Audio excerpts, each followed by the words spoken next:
Hello, everybody. Hello. We are here once again. Oh, I'm over here typing my nonsense in instead of being like Facebook. I'm like, we are here once again. Have you ever been talking and typing at the same time and then you look down and you're like definitely typing everything you're saying? Like you're on a phone conversation and you're typing the phone conversation? That happened to you before? That has happened. But rarely. I rarely type and talk. Oh, I'd be doing that. Hecka distracted. Hello, everybody. Okay.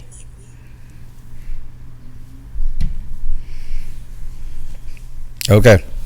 Hi, everybody. Welcome to this week's episode of the Black Multiverse Theory Podcast. We are here yet another week. There's a lot that has been happening.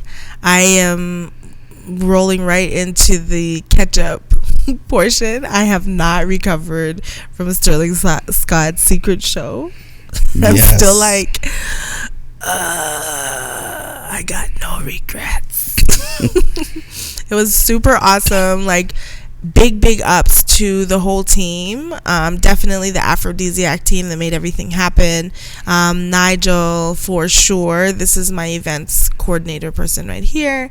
So Nigel at Aphrodisiac Naturals, if you like have an idea of wanting to do something and you want to partner.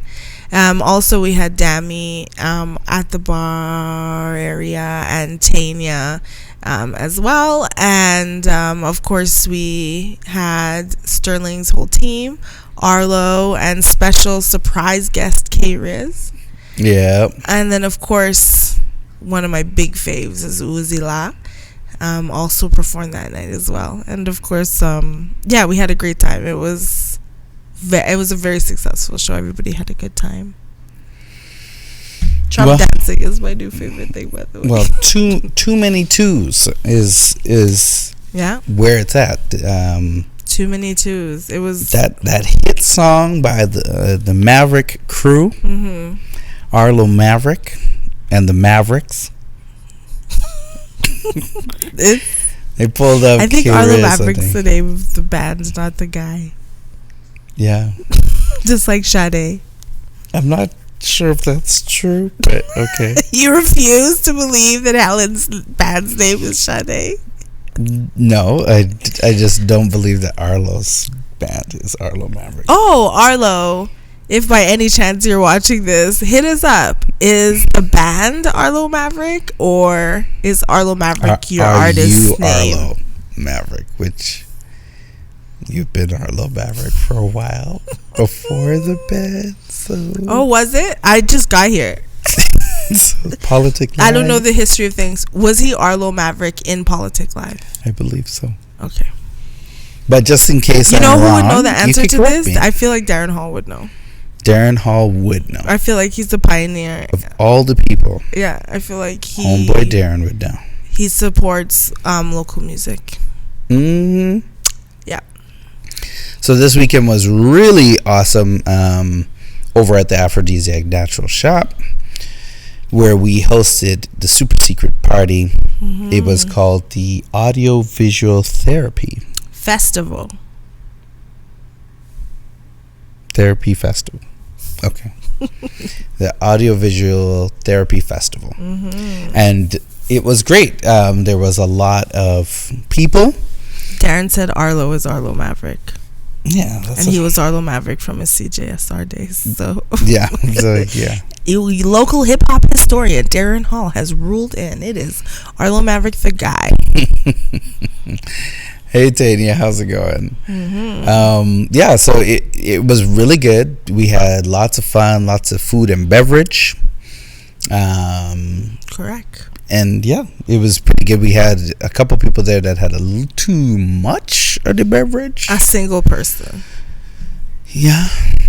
Which was a disruptor. Which was hilarious. It's fine. But there's always a disruptor. Yeah. There's always a disruptor. I need a code of conduct. I feel like if you bring in somebody who's a disruptor, then you and the disruptor have to go. Yeah. What say you? How do you feel about that a loft rule at Aphrodisiac? You know what? It depends on the situation. in Miami and in Florida, if you are bringing somebody to an event and that person got into a fight, Mm-hmm. and you got to go too. Normally you got to go. You got to go make sure they get home. If they get arrested, you got to go tell somebody to bail them out. This is different. I've been in secret clubs where you can only be in by invite, and you can only get in if you know somebody that's in, and if you bring in somebody who misbehaves, then you and that person has to go. It's one of those things that has to be discussed. Three lines have to go. It's one of those things. That sucks. It's definitely one of those things that has to be discussed ahead of time. Oh yeah, for sure. But the guy who was there, I mean, the person who was disrupting, he was saying all types of. Ugh. He was from the beginning too. But he was making up stuff too. He was like, "Yeah, I'm with the bands. This is one of the elite bands. I'm with the band. As a band guy. This is what." I'm like, he's like, the richest people in Edmonton are upstairs right now. I was like, I'm like, what makes you think you're part of the band? And then he had a friend with him, and he was trying to dance with me, like grind on me at the door. Oh, interesting. Yeah, that was like, I'm like, I don't know how to tell you that I'm not the one. That's what you told him? No, I just completely ignored him like he wasn't doing it. Yeah. Is what it is. So Darren said they come with you and they disrupt. Both of y'all gotta go. Yeah, it was one of those ones where it was very disruptive, and he had a tally of what he wanted, and he brought his own Mickey, which is in his jacket. And he was like, "Yeah, you seem like you're annoyed with me," he said to me. And I'm correct. like, listen. We were all looking at him with the disgusting face. I was like, you gotta calm down. He's like, "I'm gonna go outside. I'm gonna have a smoke. Can you hold this for me?" And he opens his jacket, pulls out this Mickey. I'm like, bro, what? What are you doing with this? You came with this? And you're buying stuff. Like, it's like, okay. So then he came back. Most of the artists most of the comedians were done. There were 5 comedians. They were funny. There were 6 comedians, actually. Including Sterling Scott. Sterling Scott, correct. And there was, y'all forgive me for this because I'm real, but sometimes there's black comedians at Sterling's show, but there's not always black comedians at Sterling's show. Sometimes there's like one. But there was a couple guys that day that I found particularly hilarious that I haven't seen before. So it was nice to have like a good cultural mix. My favorite joke of the night was on us, actually. I can't repeat it, but it was definitely my favorite joke of the night. There were quite a few jokes. He was also a heckler, Darren, correct? There was a guy, he was talking about how he's of mixed race, and his father was from Nigeria and his mom is white, and how they were blaming him for school. And it was really good. He's like, he went to school for the first time and he came back and his dad was like, "How come you didn't tell us you need shoes?" He goes, 2 pairs of shoes? I've never been to school in my life. He's like, "I've never been here before. I've never been to school before. You need to know this." So it was very funny. It was a really funny show. It was. I enjoyed it. Afterwards, after all the comedians came on, and everybody had a really good laugh. Arlo Maverick, Uzila, K-Riz, Crazy Fingers, Sean the Right Rhythm. Oh, I did not know. That's how he was announced. The Shadow Sparrow announced them like that. I can't remember the lady on the keyboard. Can't remember her name. And I think that was it. And DJ. And the DJ. Yeah, I don't remember the DJ. They came in and put Rich on. Echo? And they put on a show. It was good. It was Music really was good. Vibes were good. Vibes were great. Everything was good. Yeah. So it was really an awesome weekend. Yeah. Awesome Saturday. If you guys are interested in that stuff, you can get on our mailing list, but also you can email Sterling Scott's contact info at gmail.com, and he has a secret list, so when he does shows and stuff, he kind of lets his people know. Let everybody know. Greg Davis has asked, did the old lady heckler from Numo Alley show up? No, from the building behind Numo. I don't want to hear this shit.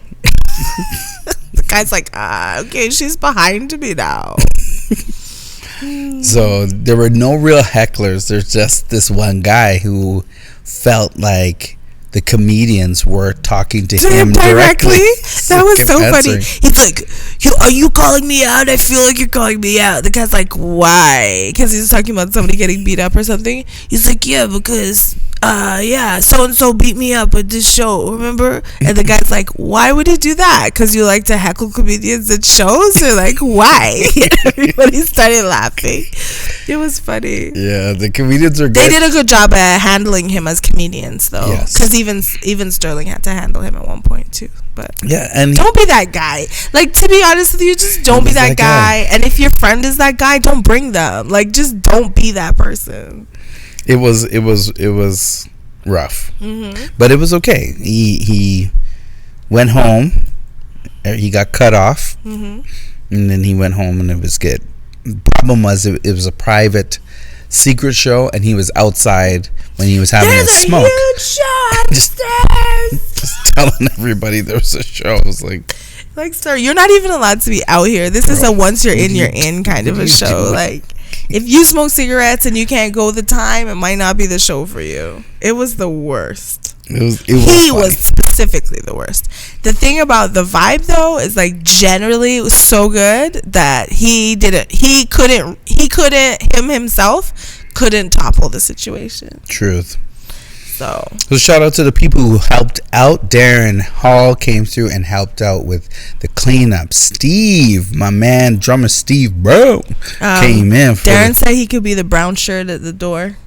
You know what? We might need one. I'm not gonna lie. Yeah. But honestly, I don't expect that to happen again. It was definitely a one-off. So we'll see what happens, but we definitely want you to come. Yeah, for sure. Shout outs to we're actually, who else was helping? Darren's a good person Hannibal. to talk to. We got to put this little team together. Hannibal. My children came through and helped sort out some of the stuff that was here, and also play the drums. And played the drums, which was important to the process. They came in and tested the drum kit out. We moved the stage over. We configured the place. Big grown Hannibal was like hitting the tambourine on the stage. He was playing with the children. Yeah, he was like a kid immediately. He was like, "Hey, you guys, welcome. Let's play." I'm like, "This big dude, you're an adult. You are a grown man." But it was funny. Yeah. It was funny. Shout out to the people that helped in the back, which was Tanya came through, helped with the patty sales and the drink sales. True. Dammy helped with the cashier portion and taking the debit, credit card, Visa money situation and taking care of some of the little things. She got to preview for her own thing that she's doing. So shout out to her. Shout out to Merlin who came by and did a little bit.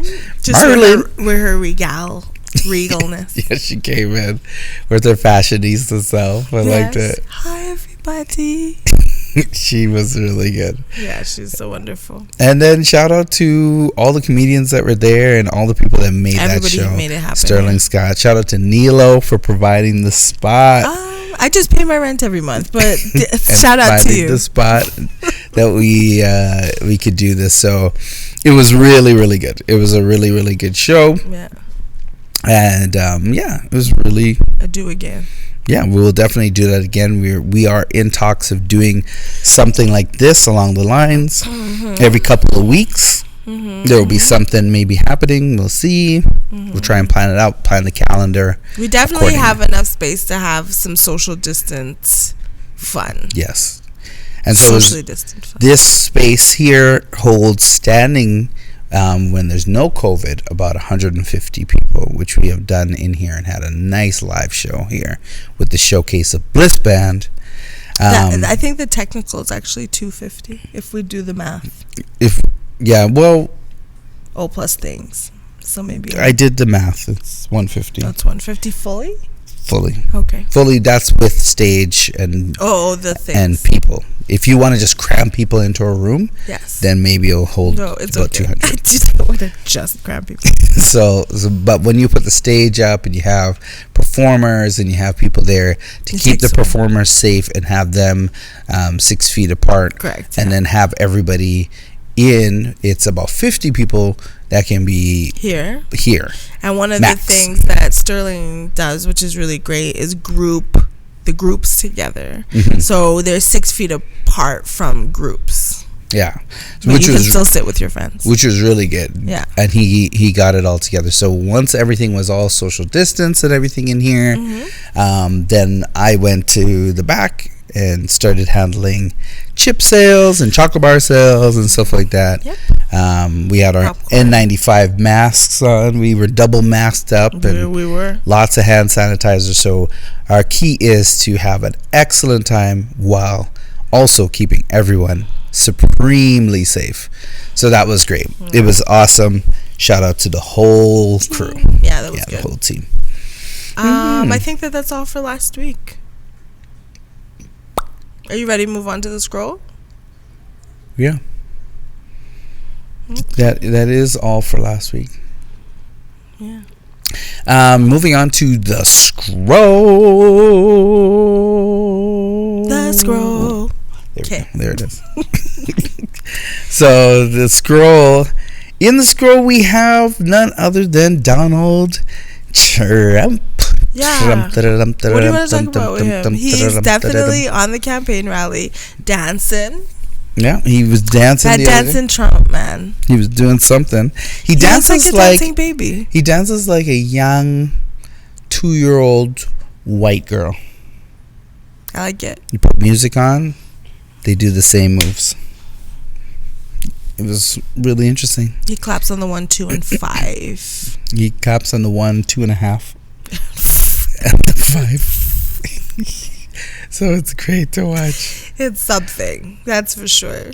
I was trying to mimic it, and Nacho was like, "Nope, still on beat. No, you're still on beat. Yep. You're still on beat. You're still on beat. No, you're still on beat. You got to be off beat. You're going to be off." I'm like, I can't do it. Yeah, the Trump administration is funny because I was watching last week. There were 666 deaths in the United States. 8 million. So far. 975 cases, I think. Let me just confirm what the new stats are as of today. Over 8 million infected. That's what we're talking about. Yeah, we have definitely over 8 million infected. And so he's still telling everybody it's the Chinese virus. The China virus. And this virus is from China, everybody. Remember that this virus is from China. We're like, what's happening? What is happening? It is something, for sure. Yeah, it's... unfortunately, still living, though. He's still out there living. He's there, and he took his medication, and he's looking like he's surviving. So he says. A lot of people... Actually, they have done such a good job of scrubbing the information from the CDC in America that there are Americans who like legitimately are like, it's not airborne, you guys. And it's like, the entire world knows it's airborne except for you, which is very, very weird. So there's definitely one occasion, just a general rando on the shade room. On another occasion, my actual friend in a text message was like, well, they're not, and a very logical thinking person, they're not really sure if it's airborne or not yet. I'm like, here's the thing, you're so cut off from outside news media. I want to tell you that it's airborne and the whole world knows it. It's actually hilarious. I got the stats. It's 8.5 million cases. Jeez. 226. So it's even gone up since I watched the thing. 226,138 deaths. That's just in the United States alone. So it's rough. It's definitely striking. They do have, and this is where Donald Trump comes in, and he's able to convince a lot of people, because they have how many people recovered is 5.5 million. But even in the recovery, there's a lot of people who have quote unquote recovered from COVID that are suffering extensively because it doesn't seem to be a thing that just goes away. I find that there's a whole huge number. Like when you do the math on these numbers, there's 8 million cases, 5 million recovered. That still leaves 2-point-something million people suffering currently, that have not died but are still. They could be in ICU. Exactly. Yeah. We don't even know how severe that those cases are. Yeah. When you look at the cases and how many died cases yet. There are so many cases. California being the top number of cases. Texas, surprise. is also the next one at over 800,000 cases. Well, America season 2 is coming to an end November 4th, so I'm interested, very interested to see. Yeah, season finale. Yeah.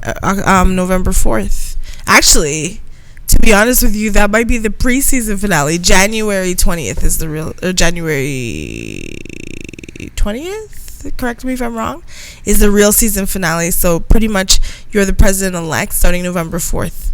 Okay, right. Once Joey B wins November 4th, right? Yeah. All the things. We are looking at Joe Biden. He's leading the polls right now. Okay, so once Joey B wins, then they have from November 4th to January 20th for the second Civil War, I think is scheduled at that time. There's a lot of people who have been saying that they will fight. Trump says he won't go without a fight himself. He's also said that, what has he said? That he might have to leave the country because he's got some, not only just the $330 million worth of debt that's coming due, but also he's got some legitimate crimes. Well, the thing about Trump is Trump said himself that he's going to leave. Yeah, he said if he loses. Yeah, he said. He said he might leave the country, but he also said he's going to, because I think their plan is to get a Supreme Court justice in there in time so that once he loses, they can challenge the legitimacy of the election, and then the Supreme Court, which is not supposed to be a democratic, or it's not supposed to be partisan, but obviously it's not worked out that way. Also, in other news, they had to redo Bill Cosby's picture for his mugshot. And he cracked a smile during this picture that he had. I hate seeing that picture because he looks like our real dads, like all of our dads. It's so terrible. Well, I know the whole thing is just terrible. Just the whole terrible thing. It's not the greatest. It's not good. You had something on Breonna Taylor. What happened with Breonna? I had Breonna Taylor and Brittany Spears on deck whenever you're ready. Go for it. Which one do you want first? Do you guys want the juice first? Brittany Spears. Hit us with the Brittany. I haven't heard about Brittany in a while. Okay, so here's the thing. We all know that Britney Spears on her Instagram was having some troubling behavior over the last little while, definitely a year or so. And we also know that 2018 was the end of her Las Vegas residency, where she was performing on stage for 4 years. Britney Spears has released 4 albums, and we're coming to find out that she just the other day, 2 days ago, got permission from the court to hire her own attorneys. Wow. What do you mean hire her own attorneys? Wow. If you remember back in 2008, we're going to Tarantino this, Kevin Federline and Britney Spears got divorced. At the time, she had a bit of an emotional distress period. Now, mind you, her management has been kind of abusive for a long time, and her dad is part of her management team.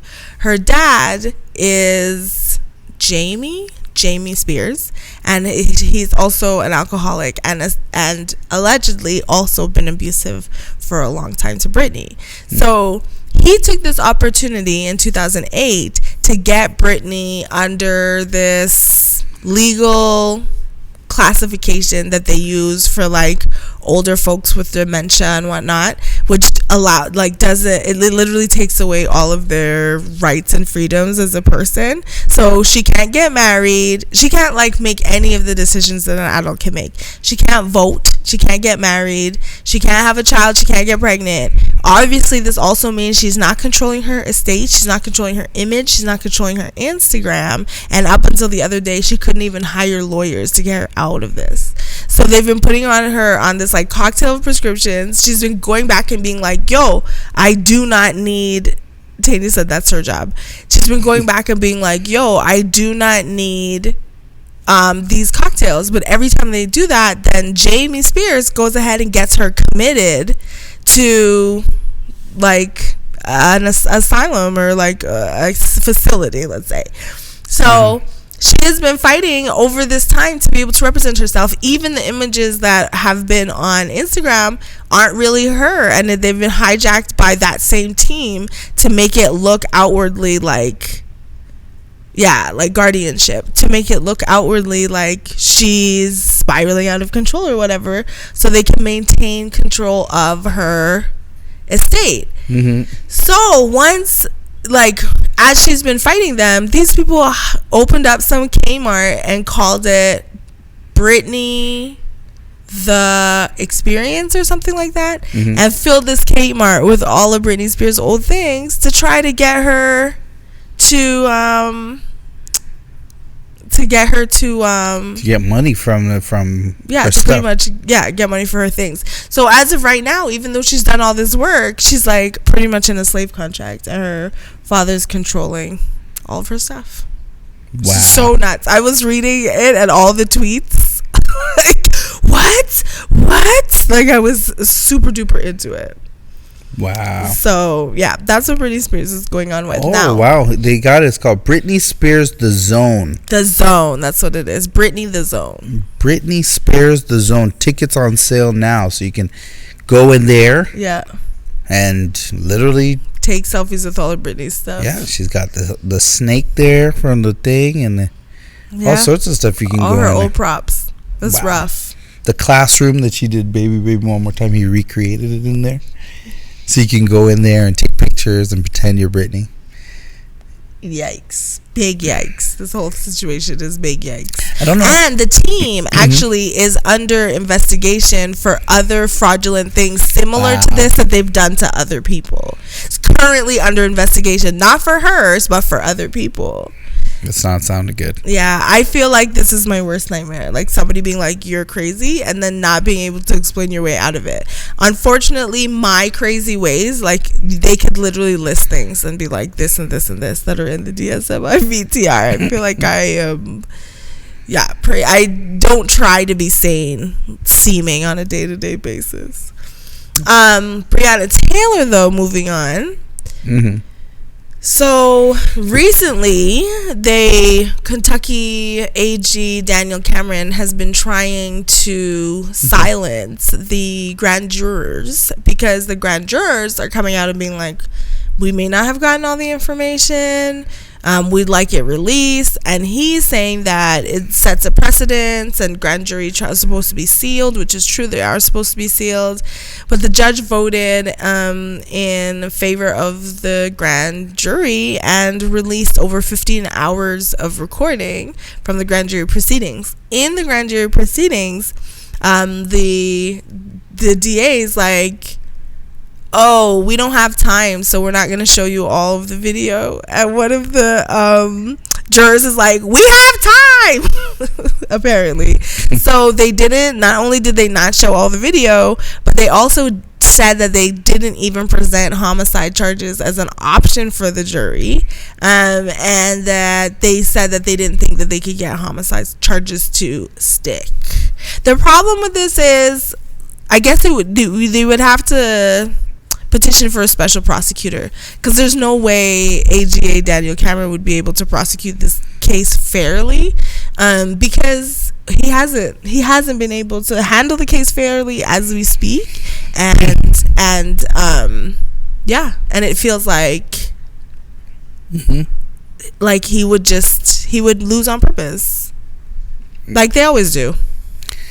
Yeah, it's a tough case, because it's not really a tough case, it's just a tough group of people handling the case. Yeah. So the case seems like it's worse, or it doesn't have this, or there's lots of holes in the case, but it's pretty cut and dry. They came in, broke into her place. She was sleeping. They shot at a sleeping person. Well, so when they came in, her boyfriend, they're not, how do you say, they're not, it's not clear who shot first, actually. But Ohio is a concealed carry state, so you can actually carry guns and have them on you. Also, if you have a home invasion, like if someone breaks into your house in the middle of the night, you are allowed to defend yourself and property. So apparently the police came in, Breonna's boyfriend, they're saying, shot at the police before the police shot them, and it shows the cop going around the whole apartment and then checks her pulse and is like, she's done, and they like go around the whole place and clear it out. But did I tell you that there was like a connection to them wanting to clean this out for real estate issues? Yeah. And we already know from the time that we first were even talking about this that A, the warrant wasn't for the right place, B, like the person on the warrant had already been apprehended. C, it was a no what warrant? It's like a no warning warrant, or a no something warrant, where they can just like bust in. I can't. Sorry guys, I should know it, but it's a no something or other warrant where they can literally just bust into your house at any time. So they're saying that they don't want to bring charges to the cops because the cops were shot only after they were shot at. No knock. Thank you, Greg. No knock. A no knock warrant. Yeah. Yeah. So weird, strange outcome. We're gonna keep an eye on this. Keep everybody updated with what's happening with Breonna Taylor as we go. We are not going to forget Breonna Taylor. Absolutely we are definitely going to report on everything as we find out about it on a weekly basis. Correct. And they're still pushing for Elijah McClain. They're still like these fights are continuing on all of the fronts. There are people doing what they need to do. So even though we're not seeing it on the international news, and they may not be seeing it on the national news, it's definitely something that's still happening. People are fighting for justice. Yeah. In other news, we have Screech from Saved by the Bell. R.I.P. Yeah, he got died. Stabbed up in a jail house. Apparently, fight. he went to jail because he stabbed. Oh, I'm getting the stabbings in the wrong order. A fan. He stabbed a fan for heckling him during his comedy show. That would be Dustin Diamond, everybody. Right, Dustin Diamond is his name. This is another comedy show, not the secret show, but another comedy show where someone got whole stabbed for heckling. For heckling, yeah. So it's a thing. He came and he stabbed up the person for heckling him and went to jail. He got a 15-year life sentence. Shit. And he was just wrapping it up. He was just getting it done. And then there was a prison riot in his prison, and he got caught up in it, and he in turn got killed during the riot. R.I.P. Dustin Diamond. Dustin Diamond. I did not know you were in jail for 15 years. It's definitely something. Is that murder charge? You know, is that murder thing? Juked up a guy. You kind of have to go away for a period of time to reflect. I was dating this Jamaican guy. I use the word dating loosely. I was dating this Jamaican guy one time, and he totold me about how somebody called him a pussy hole. and he said he saw the guy, and this was in Spanish down by the ice factory, if you know it. And he saw the guy, and he crossed the street, and he said he just juke up the guy, and he crossed back the street. He kept going. I was like, is this a murder story I was told? Like, it was bad casual. I just jukes him up. I'm like, I believe that was a murder. Yeah, that was a murder confession. Oh, he isn't dead, Darren said. Not R.I.P. Dustin Diamond. Apparently still alive. Praying for you to pull through, Dustin Diamond. What? Dustin Diamond? He's still alive? How come they said he died? Oh, maybe the person he stabbed isn't dead. Oh, the criminal? Criminal? No, maybe the person, Dustin Diamond, the heckler. Oh, the heckler didn't die. If the heckler didn't die, 15 years is a long time to get for stabbing somebody and them not dying. Yeah, he definitely died. He died, but the guy he stabbed didn't, or did? Yeah. I don't know. It doesn't say. Yeah, prison riot. Yeah. Yeah, the guy who he stabbed must have not, he must have not died. Why does Darren say it was a hoax? What's a hoax? Darren says this whole story we're reporting on is a hoax. Darren, I don't know. What do you mean it's a hoax? It was in the Toronto Sun. It's in a bunch of newspapers. It was in the Toronto newspaper. You're saying that they put it in the Toronto newspaper and it's a hoax? Well, you know what? I will call the prison and ask to talk to Dustin. If he answers, boy, oh boy, then I'll come back and say, you know what? This whole story is tragic, to be honest with you. All right, y'all. So, are you ready to move on? Yes, we're ready to move on. You want to talk about the screen? That's where we go next. We are at the screen. Okay. So on the screen, first things first. We'll save Lovecraft for last. Enola Holmes is on Netflix. I usually report about predominantly black shows that are on Netflix, but this one kind of intrigued me. I was intrigued by it. It was an intriguing story. It was about Sherlock Holmes' little sister. Yeah. And she's from Stranger Things. She plays 11. 11. I'm like 7 of 9. Wrong number. Wrong one. Wrong number. But it was really good if you're into like detective movies and murder mysteries and stuff like that. It's good. Nobody actually... Well, there's one person who got murdered, but you don't get to see the murder or anything like that. But it is one of the ones where... It's just a really interesting show. It's a mystery. I like it. It was a good mystery. Yeah. Greg says Chicago 7 is good. I haven't watched it. Yeah, the Chicago 7 is about teacher strike. No, there's a group of people, a group of hippie-looking people that were tried. There were 7 of them tried for doing a peaceful protest. So they're peacefully protesting in Chicago about some human rights and other things that were being infringed upon. And when they came around for the peaceful protest, I mean, all they have is their little signs and their hippie outfits, and they're just walking.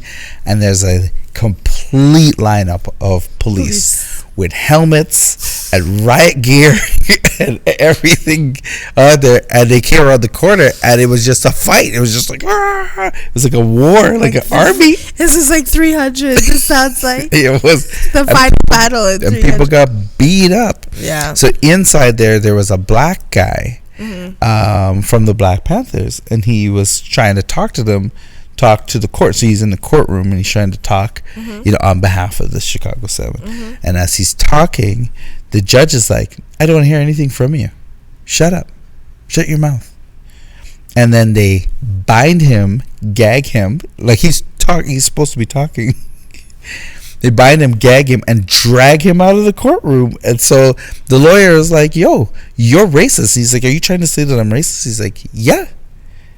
And so they had to like go. They had to go against that on top of that. So the 7 is like the impetus for this bigger. Yeah, well, they're just white people that are dealing with problems, but then this black guy's like, hey, can't even lawyer for them. Damn. Hey, these guys were like, actually, what happened was get him. They beat him and they dragged him out. So I definitely want to watch it. We will watch it. We'll watch it.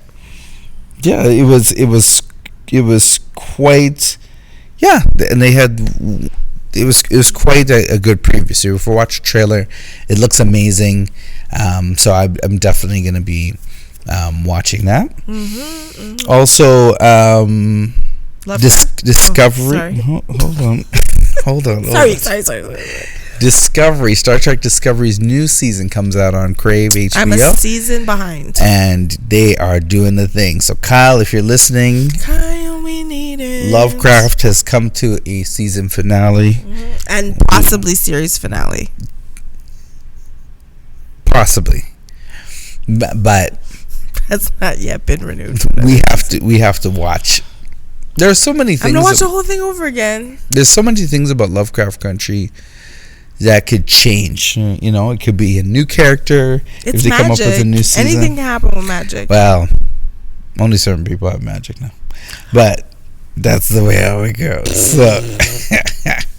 So we'll get into that in a minute. But Discovery is here with one of my favorite characters in the Star Trek cinematic world, which is Michael Burnham. She's an amazing character. Love every second of it. She does frustrate me quite a bit. Correct. In all the seasons, but she's bad to the bone. The Star Trek Cineverse, they do not like Captain Janeway, but apparently Captain Janeway is coming back. There's a season coming back with her or something. Well, they just did Picard, so I wouldn't be surprised if they did Janeway. Yeah. They're like, why would she, if she was so close, why would she like gallivant across the universe when she could have like, it would have ended a lot sooner if she just, yeah. They called her a narcissist. The Star Trek forums are not kind. Captain Janeway is funny. In on her. Is funny. They do. She does choose to go back and face off against a common enemy. Instead of bringing everybody back home. They hate it. Trust me, the Star Trekkers, the Trekkies, as they say, they do not like it. Chicote. I would like to talk about Lovecraft Country. Okay, we're here now. Lovecraft Country. Tanya was like, you know when you introduce somebody to something and they're like messaging you constantly about it? That's what she was doing. She binge watched pretty much the first 8, I believe, or 9 episodes. Wow. Yeah, and she was like, let me find this thing, and watched it. And was like, oh my god, this episode, oh this Sayab, oh Hippolyta, oh blah blah blah, oh blah blah blah. What she didn't message me, I'm surprised with, why are they leaving this girl alone all the time? Which we're always wondering. It is a funny thing. Like, why? Even in the season finale, y'all, this girl's in the car reading. Like, what? Why did you bring her? But it was, Lovecraft Country was really, we needed it. Like, it was magic, it was sci-fi. It was, I don't know, it was like so deeply healing on so many levels. Misha Green, just wow. Misha Green, shout out to that wonderful director, executive producer. She's amazing. Yeah. And really able to like Journey Smollett, who played Letty, who played the little girl in Eve's Bayou. Phenomenal from start to finish. She was a badass. That girl was a badass. She was funny on so many levels. For me, her character is small and tiny, but she walks like this. Constantly walks like she's marching, picks up a bat at any point, swinging the bat, moving. Apparently we missed that there was a part where black neighbors moved in the house next door. I didn't see it, but there's like a kind of a flash where next door there's a moving truck and there's black people moving in next door. Okay. So she was the first black person in the neighborhood. Mm-hmm. So she pretty much is a pioneer. I didn't miss that. That was I missed it. That was when they went back to her house because her house has the protection on it. Yeah, there's black and people. Right at the beginning of that, there's a sold sign, and the black people are in front of the sold sign For the next door house. For the next door house. Yeah. That's that. So they're trying to let you know that she broke the barriers in that neighborhood. And then also there was like some references to the Green Book. They were like putting out Green Books in the window. I guess it's like 1948 is what we're talking about. But the Green Book is the whole story. It starts off. That's what George is doing. He's writing for the Green Book. So he's traveling to the places, and then his wife is editing. That's what he's doing. And his wife is editing it when he comes back, and she's like, "I would like to travel too." And he goes, "Well, you're editing. Let me go to the dangerous places." Right. Okay, understood. And so he's following his own guide, and that's where they get into trouble, because what's happening is he'll go to a restaurant that was previously owned by a black person, get in there, and it's been taken over because somebody has killed the black person in there, and the white people have taken over that restaurant. Okay. So I have to watch the whole series again. Like, literally. I have to watch the whole series again. That's funny. Yeah. I watched it knowing that I was going to watch it again, though. Yeah. Because even the first episode, I missed half of that first episode because I tried watching it in the daytime. So, it was all the things that we need in TV. I don't know what I'm going to do now that it's gone, I guess, now. But they did end it in a kind of a way where if it is a series finale, yeah, it could be over. Like, it was very self-contained. Yeah. And it was definitely like a tearjerker.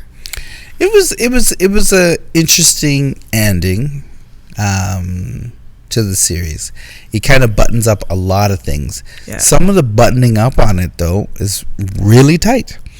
Yeah. And that's why you don't know if it's a series or a season finale, but it does leave some things open because they have a whole portal that they can use to go to other places. They can go back in time. There's all sorts of stuff, and you can tell that she's still going back in time, because even when they get back she's able to go back ahead in time and get the comic book for her. Yeah. So there's still that aspect. There's still the monster. There's still those monsters with the 1,000-eye monsters. Yeah, I missed how she got her dad's jacket. I know that was symbolism in there, but I didn't see how that happened. Her dad left that jacket in the car in Woody. Okay. Yeah, when they went in, I don't know if you remember, he had the jacket in the car when they first came out, and then there's so many Easter eggs in this thing, bro. I guarantee you, I did not receive everything that lady wanted in there.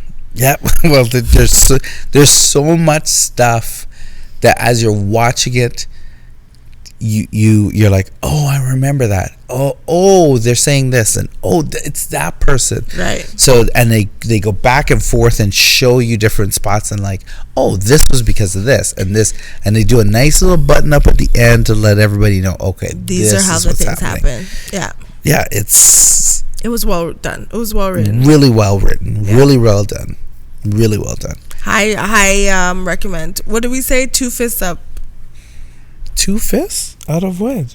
2 fists. How many could there be? We have 2. It's out of 5. It's a 5 fists. Oh, 5 fists. Yeah, it's a 5 out of 5. It's 5 because it was just 2 of us. So 5 out of 5 fists. It's 5 out of 5 fists on there. Because sometimes you have movies that are in between, and if you have 2, then Yeah. Well, it could be 1 out of 1, but that's okay. We need a 3.5.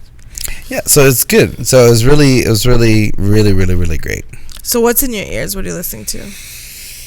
In my ears right now, I'm listening to Tiwa Savage. Tiwa Savage has a song called Keys to the Kingdom. Mm-hmm. I really like it. So I'm listening to that. Bliss Band is in rehearsal mode. I'm also writing a little bit of my own, quite a bit. So we'll see what happens. I like it. I'm listening to trap music. Trap? Oh, correct. Yo Gotti specifically. Yo Gotti. Also, some Jadakiss. Jada. Yep. Sometimes I throw a little misogyny in there with Kevin Gates. Yep. That's about it. But like, I've pretty much, Yo Gotti has a lot of trap songs. I have to give that guy credit. Like, he's really been doing this thing. Yeah, a little bit of Meg and what have you, but it's a lot of like.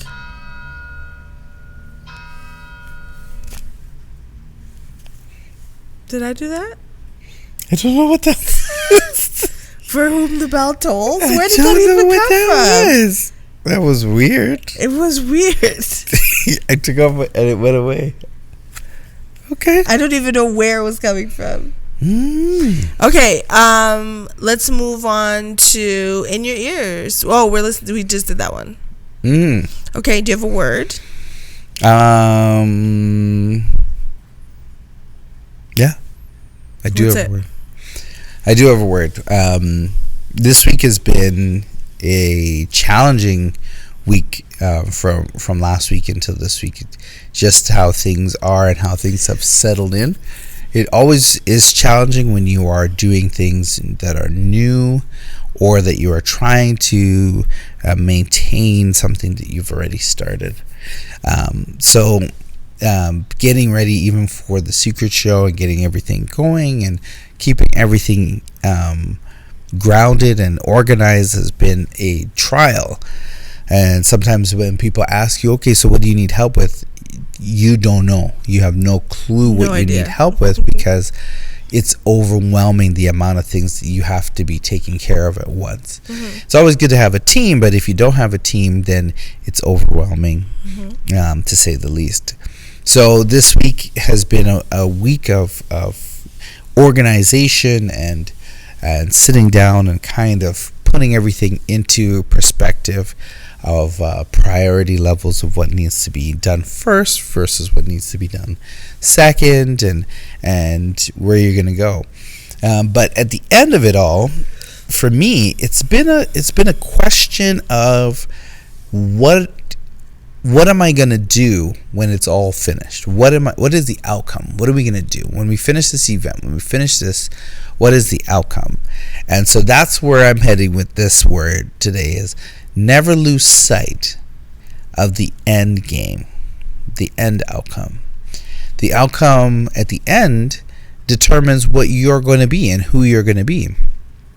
If you're here and you want to get $1 million, or you want to buy a house, or you want to get that car, you have to prepare steps and phases in order to get that done. In order to do that, you have to calm the mind and calm yourself so that you can then leap forward with the next step and the next step. Depending on your friends, family, and team is crucial and important.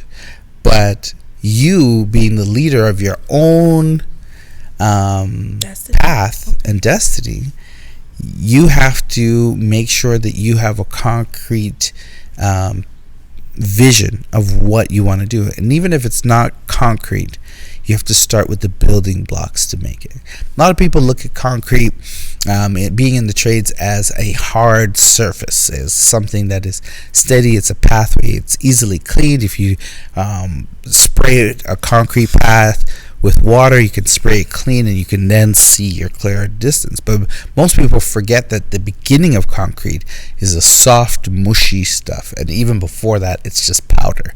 And when that powder is there and you put that powder into a bucket or your container, you have to add water to it. Water is fluid. It shows flow. So as that concrete mixes with the water, you have to get it into a nice soupy slurry in order to pour it into the mold in which you need to create a concrete path.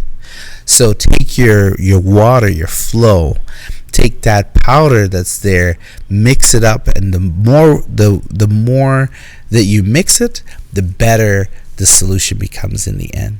And once you have it at the perfect mix, you'll create a path that's so straight and so nice and so firm that you can make it to the next level and the next level and the next.